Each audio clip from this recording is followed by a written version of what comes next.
శంషాబాద్ కి అతి దగ్గరలో 22,000కే చదరపు గజం 22 ఎకరాల్లో మంచి ప్లాటెడ్ ప్రాజెక్ట్. ఈ నంబర్ కు కాల్ చేయండి. వెల్కమ్ బ్యాక్ టు మనం టీవీ. నేను మీ పవన్ బేస్వాడ. పహల్గాం ఉగ్రదాడి తర్వాత భారత్ సింధు నది నీటిని నిలిపివేయడంపై అభ్యంతరం వ్యక్తం చేస్తున్న పాక్కు ఐక్యరాజ్య సమితిలో ఎదురు దెబ్బ తగిలింది.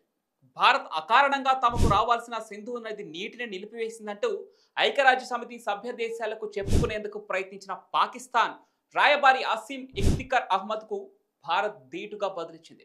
సింధు నది నీటి ఒప్పందంలో అసలు ఏముందో వివరించడంతో పాటుగా 4 దశాబ్దాల్లో తమ పౌరులు 20,000 మందిని పొట్టనబెట్టుకుందంటూ భారత శాశ్వత ప్రతినిధి పర్వతనేని హరీష్ ఘాటుగా స్పందించారు.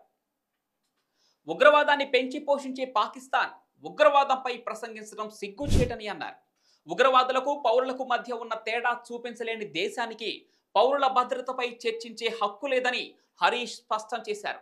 ఇక పాకిస్తాన్ సరిహద్దు ఉగ్రవాదానికి మద్దతిచ్చినంత వరకు సింధు జలాల ఒప్పందం రద్దు నిర్ణయాన్ని ఉపసంహరించుకునే ప్రసక్తే లేదని తేల్చి చెప్పారు.